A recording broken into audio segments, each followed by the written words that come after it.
మనోజవం మార్తతుల్యవేగం జితేంద్రియం బుద్ధిమతాం వరిష్టం వాతాత్మజం వానరయూధముఖ్యం శ్రీరామదూతం శరణం ప్రపద్యే.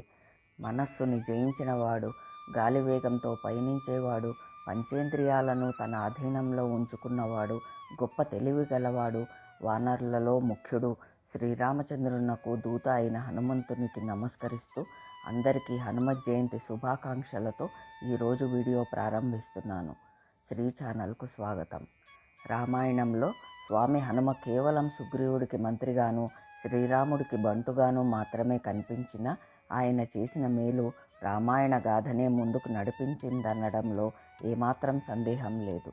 సాక్షాత్తు శ్రీరాముడికి రామనామానికి మధ్య ఏమాత్రం తేడా లేదని నమ్మే స్వామి తాను ఎంత బలవంతుడైనప్పటికీ తన బలాన్ని శ్రీరాముని ఆశీర్వాదంగా భావించి కేవలం రామకార్యం కోసమే వినియోగించాడు.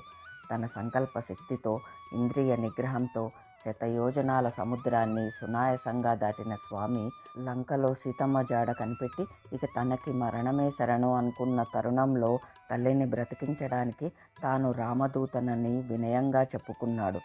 లంక నుండి తిరిగి వచ్చి దుఃఖసాగరంలో మునిగిన శ్రీరాముడికి సీతమ్మ తల్లి కుశలవార్తను తెలిపిన విధానం ఆయన వాక్పటిమకు నిదర్శనం. ఒక మనిషి దుఃఖంలో ఉన్నప్పుడు ఎలా మాట్లాడాలో, ఎంత మేర మాట్లాడితే వారిలో తిరిగి జీవితం పట్ల ఆశ చిగురిస్తుందో హనుమ నుండి మనం నేర్చుకోవాలి. రామసుగ్రీవుల మైత్రికి సంధానకర్త అయిన స్వామి విభీషణుని శరణాగతి విషయంలోనూ ప్రముఖ పాత్ర పోషించారు. రాముని దూతగా రావణుడి వద్దకు వెళ్ళిన హనుమ తన స్వామి గొప్పతనాన్ని రావణుడికి చెప్పాడే తప్ప రావణుడిని వ్యక్తిగత దూషణ చేయకుండా ఒక దూత ఎలా వ్యవహరించాలో లోకానికి చాటి చెప్పాడు.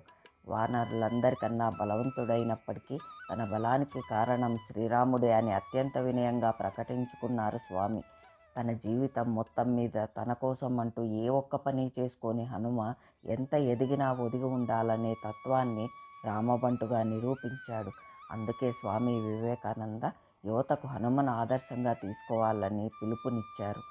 హనుమాన్ చాలీసాను నిత్యం పఠిస్తూ స్వామిని ధ్యానిస్తూ ఉంటే మనకు బుద్ధిర్బలం యశోధైర్యం నిర్భయత్వం అరోగత అజాడ్యం వాక్పటుత్వం చ హనుమాత్ స్మరణాత్ భవేత్.